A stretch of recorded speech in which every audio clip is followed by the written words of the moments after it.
রোজার সময় যাকাতের ট্রেন্ডিং চলে, দেখেছেন? আপনাদের থেকে ফুসফুসে আউট হয়ে যাচ্ছে, কি করবে? না যাই 50টা শাড়ি কিনে, 5টা জাঙ্গিয়া কিনে আনি, আন্ডার প্যান্ট দিতে হবে, ওইটাও দেবো। 36টা লুঙ্গি লিয়ে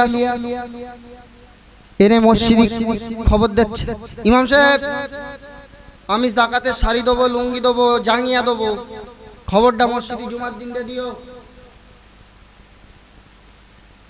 আবার বন্ধু বান্ধবের কাছে ফোন করেছে, সে আমি যাকাত দেবো, তোর আসবি না কোথায়?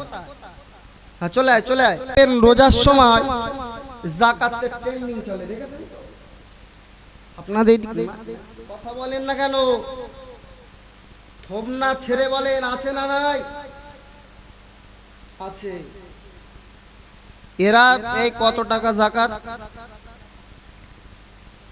ও আমার এতটা মাল আছে, এতটা টাকা আছে, এই আছে তাই আছে,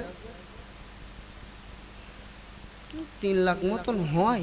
যদি 3 লাখ দেয় কিরম একটা লাগে, কলজের থেকে যেন ওর ফুসফুসে আউট হয়ে যাচ্ছে,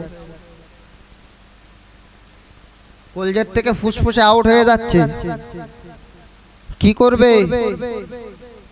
না যাই 50টা শাড়ি কিনে, 5টা জাঙ্গিয়া কিনে আনি, আন্ডার প্যান্ট দিতে হবে, ওইটাও দেবো।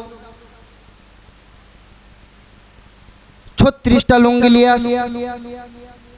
এনে মসজিদে খবর দিচ্ছে, ইমাম সাহেব আমি যাকাতের শাড়ি দেবো, লুঙ্গি দেবো, জাঙ্গিয়া দেবো, খবরটা মসজিদে জুমার দিন দিও। আবার বন্ধু বান্ধবের কাছে ফোন করেছে, সে আমি যাকাত দেবো, তোর আসবি না কোথায়? হ্যাঁ চলে আয় চলে আয়। ও বাদরের বাচ্চারা এসে আবার ফোনে লাইভ দিচ্ছে, ও কাওরা ছানা এসে লাইভ দিচ্ছে যে দেখো আমার শিষ্য যাকাত দিচ্ছে, একটা করে লুঙ্গি দেয়, একটা করে শাড়ি দেয়, একটা করে জাঙ্গিয়া দেয়, আর একটা করে ফটো তুলে ফেসবুকে ছাড়ে, যে আমার মতন দাতা আর কেউ নেই। হিসেব করে দেখেন, ওর যাকাত হয় 3 লাখ টাকা, 1 লাখ টাকায় মেকআপ। কাওরার বাচ্চা তো, এ মুসলমানের বাচ্চা না, মুসলমান হলে পুরোটা হক বুঝিয়ে দিত।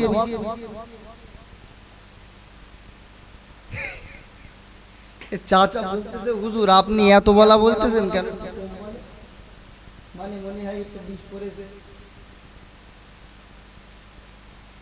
মানে একটু বিষ পড়েছে, কাদেরকে বলবেন আপনি? হক কথা বললে ফক করে গায়ে লাগে। আজকে ইমাম সাহেব হক কথা কি বলবে, তাকে হকের জায়গায় চেপে রাখা হয়েছে। তো যাকাত দেবে, একটা করে ফটো তোলে আর ফেসবুকে ছাড়ে, বন্ধু বান্ধবের বলে তোরাও একটু ছাড়, যাকাত ক্লিয়ার হয়ে গেল। আরে অর্থ দিয়েছে তোর টাকা, অর্থ তোর টাকা, সেই টাকা দিয়েছে আল্লাহ, তুই সেই আল্লাহর রাস্তায় ব্যয় করবি না, মেয়ে লোকের পেছনে ব্যয় করবি না। কাওরা ছানা, বাড়িতে মাবুন নাই,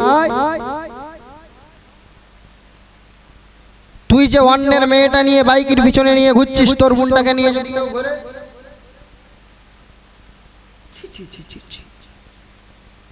এর পরেও বলবে আমরা উম্মতে মুহাম্মদ, ধরলি ধুলো করে দেবো, ধুলো করে দেবো।